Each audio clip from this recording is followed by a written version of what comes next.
Tensor क्या होता है, टेंसर का बेसिक इंट्रोडक्शन। और ये हम लोग देखे थे कि टेंसर जो होता है वो किसी कोऑर्डिनेट सिस्टम पर डिपेंड नहीं करता है, एक वेरिएंट रहता है किसी भी कोऑर्डिनेट सिस्टम में। तो उसी इसी इसके प्रॉपर्टी के कारण इसको बहुत सारे जो फिजिकल लॉज हैं, तो उसको रिप्रेजेंट करने के लिए जो हम लोग एक्सप्रेशन लिखते हैं वो टेंसर फॉर्म में लिखते हैं। अब जब टेंसर फॉर्म में लिखते हैं तो बड़े बड़े एक्सप्रेशन, तो उसको एक कॉम्पैक्ट नोटेशन के लिए हम लोग यहाँ शॉर्ट हैंड नोटेशन के लिए टेंसर का अपना इंडिशियल नोटेशन है। ओके, सो उसको हम लोग टेंसर नोटेशन या इंडिशियल नोटेशन भी बोलते हैं। इसको हम लोग बोलते हैं इंडिशियल नोटेशन।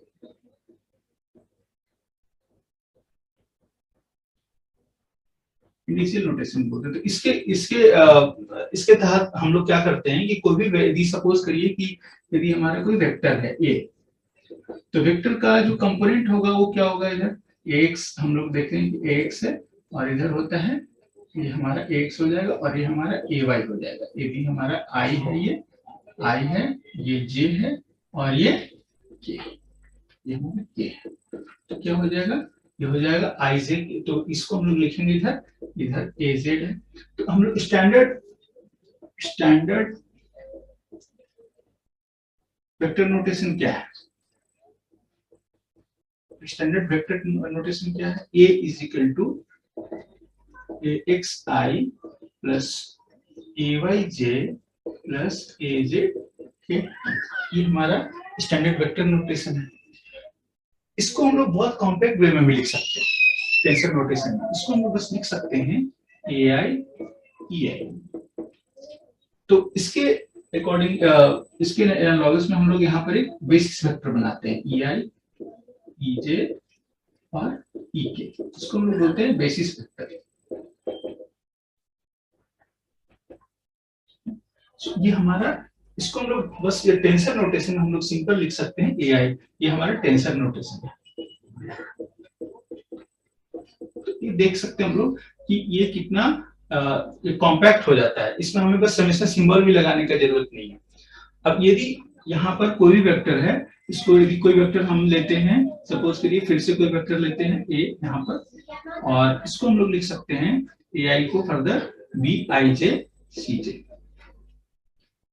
तो यहाँ पर जो है ये देखिए रिपीटेड इंडिसेज है। जब भी रिपीटेड इंडिसेज रहेगा इसका मतलब है कि इसको हम लोग को ये समेशन हमें बता रहा है कि इसको हमें समेशन करना है जब तक कि जो जे का वैल्यू 1 से लेके 3 या जो भी वैल्यू है वहां तक समेशन करना है।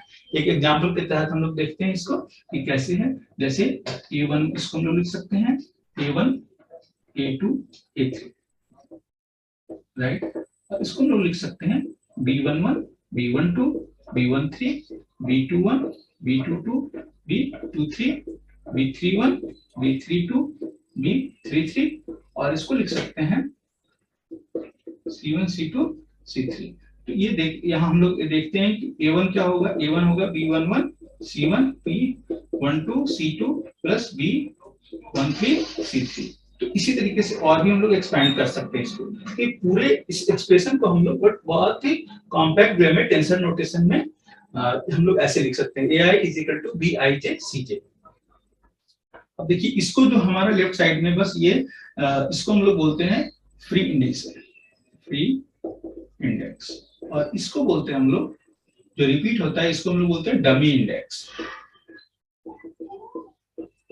तो आइंस्टीन नोटेशन यदि ए आई ई आई टाइप से रहे जिसमें एक या फिर सी जे बी आई जे सी जे रहे, जब एक से ज्यादा सब्सक्रिप्ट रहे एक साइड में, तो हम लोग उसको बोलेंगे डमी इंडेक्स। और ये हमें सजेस्ट कर रहा है कि यहाँ पर जैसे है तो इसको हम लोग लिखेंगे a1 e1 plus a2 e2 plus a3 e3। तो इस तरह का जो सिंबल है इसको हम लोग आइंस्टीन नोटेशन भी बोलते हैं, आइंस्टीन कन्वेंशन भी बोलते हैं। तो अब हम लोग एक प्रॉब्लम लेते हैं, एक हम लोग कंटिन्यूअस मैकेनिक्स का हम लोग एक इक्वेशन लेते हैं यहाँ पर।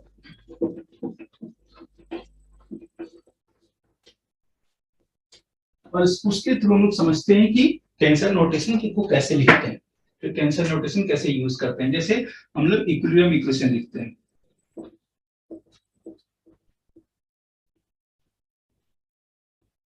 इक्विलिब्रियम इक्वेशन क्या कंटिन्यूअस मैकेनिक्स में है, ये हमें बताता है कि जैसे delta sigma x x upon del x plus delta sigma x y upon del y plus delta sigma x z upon del z plus f x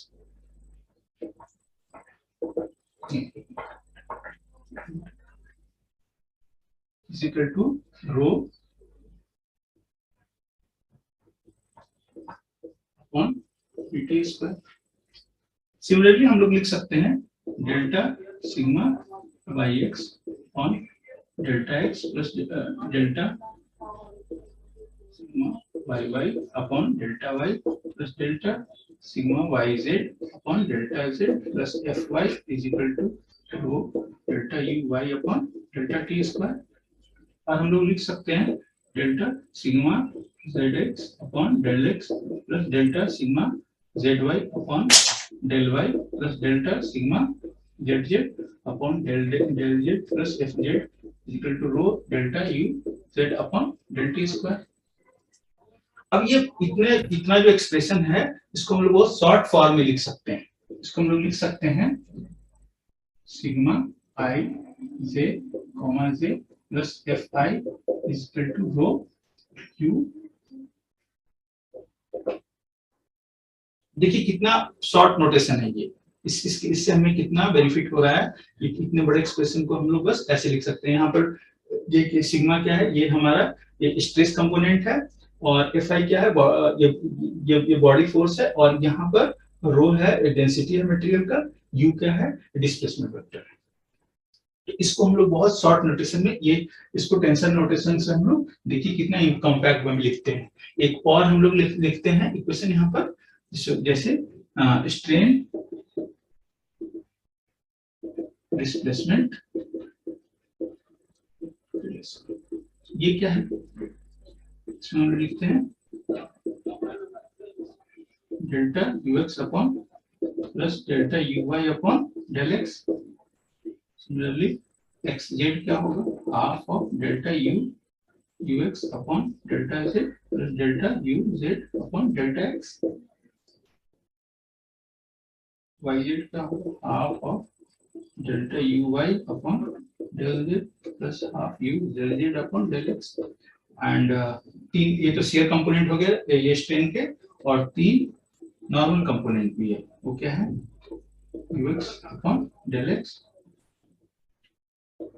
delta u y upon del y and del u z upon del z. तो ये पूरे expression को हम लोग लिख सकते हैं simple सरल I Z is equal to half of U I half of लिख सकते हैं U I comma J plus U J comma I. इस पूरे एक्सप्रेशन को हम लोग इतना सिंपल वे में लिख सकते हैं। ये स्ट्रेन है और ये डिस्प्लेसमेंट है। अब देख लीजिए कि इस टेंसर नोटेशन का यूज करने से हमें कितना बेनिफिट हो रहा है। हम लोग और भी एक चीज देखिए जो भी हम लोग डिस्कस किए थे, ये हमारा है आई जो है यहाँ पर आई क्या है, आई है फ्री इंडेक्स और जे क्या है, जे है डमी इंडेक्स, जे है डमी इंडेक्स। तो देख सकते हैं हम लोग ये भी हमारा फ्री इंडेक्स है, ये भी फ्री इंडेक्स है। तो फ्री इंडेक्स जो होता है वो लेफ्ट हैंड और राइट हैंड साइड में इक्वल होता है, और जो डमी इंडेक्स है ऐसा कुछ डमी इंडेक्स का ऐसा कुछ नहीं है। डमी इंडेक्स जो भी होगा वो डबल रहेगा, दो से ज्यादा। एक बात और कि दो से ज्यादा डमी इंडेक्स नहीं हो सकते हैं।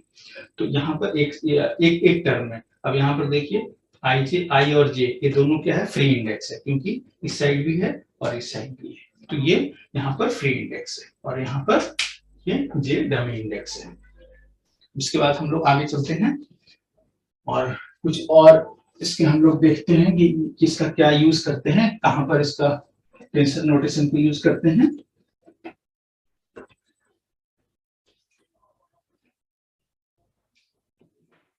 जैसे हम लोग एक देखें यहाँ पर कि जैसे कि स्केलर प्रोडक्ट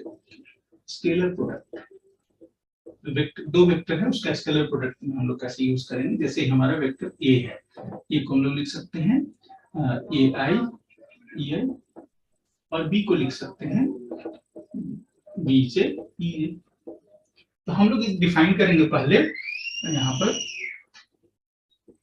क्रॉनिकल डेल्टा, ये क्या है?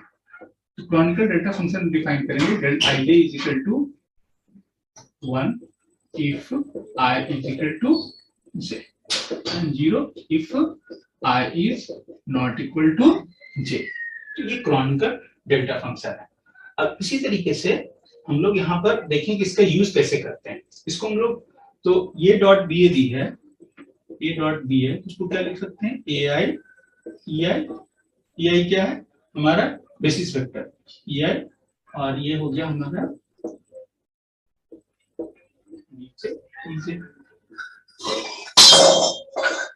इसको कैसे लिख सकते हैं हम लोग फिर, ए आई बी जे और फिर ई आई डॉट ई जे।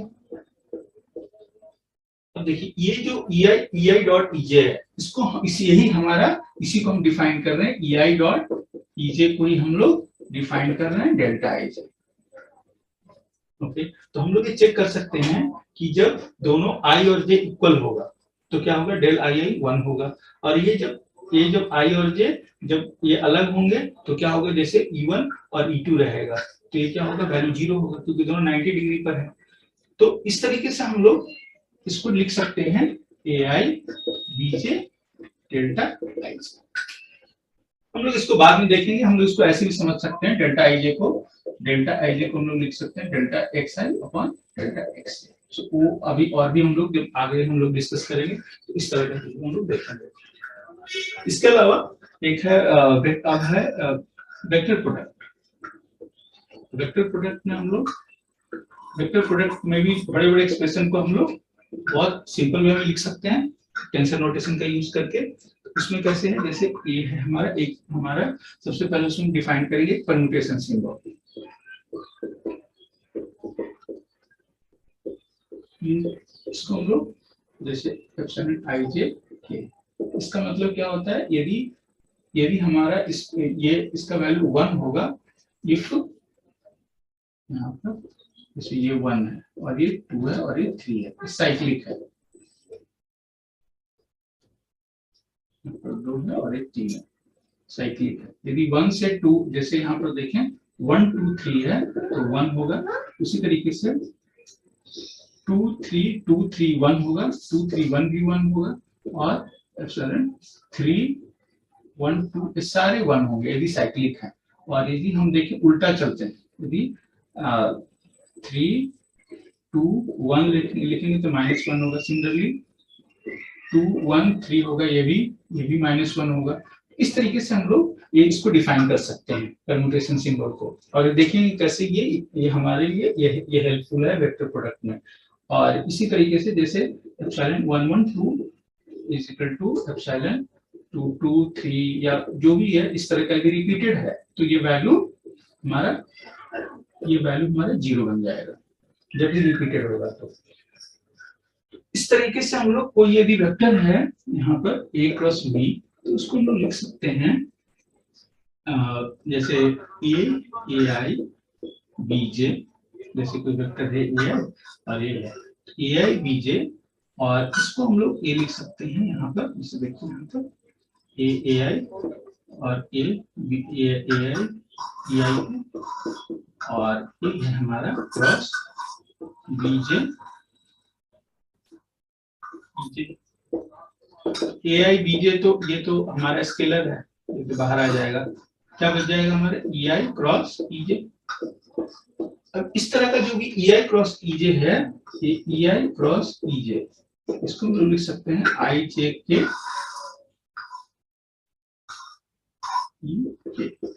क्योंकि देखिए यदि हमारा साइक्लिक है, जैसे 1 2 है तो क्या होगा, जैसे यहाँ पर लिखते हैं E1 into E2, क्या हो जाएगा 7 1 2 3 3, ये तो वैल्यू 1 हो गया, इसको हम लोग लिख सकते हैं E3 सिंपली। लेकिन यदि हमारा E2 क्रॉस E3 है, ओके, जैसे J है, J और ये है, तो क्या होगा, एप्सिलॉन 2 3 1 और फिर जब E1 होगा। ओके, तो ये देखिए 2 3 1 क्या है, 2 3 1 ये भी प्लस में है, तो ये भी हमारा ये E1 बन जाएगा। लेकिन यदि हम लोग ऐसा रखते हैं कि यदि यहाँ पर रख दें E3 into E2 कर दें तो क्या हो जाएगा E321 E1, ओके। इसका मतलब क्या होगा 321, तो ये एंटी साइक्लिक है, तो यहाँ पर क्या हो जाएगा -1 इंटू माइनस, यहाँ पे सीधे हो जाएगा -E1।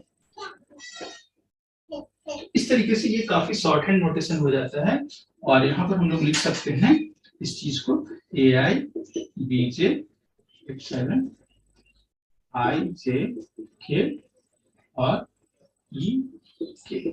इसको हम लोग फर्दर इस तरीके से लिख सकते हैं, इसको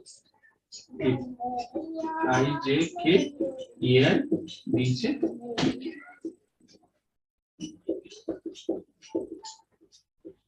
तो ऐसे हम लोग स्केलर प्रोडक्ट में भी हम लोग इसको टेंसर नोटेशन यूज कर सकते हैं कॉम्पैक्ट वे में लिखने के लिए, और वेक्टर के लिए भी। और भी इसमें बहुत सारे हम लोग इसका देखेंगे कि कैसे इसका यूज करते हैं नेक्स्ट क्लास में। Okay, thank you.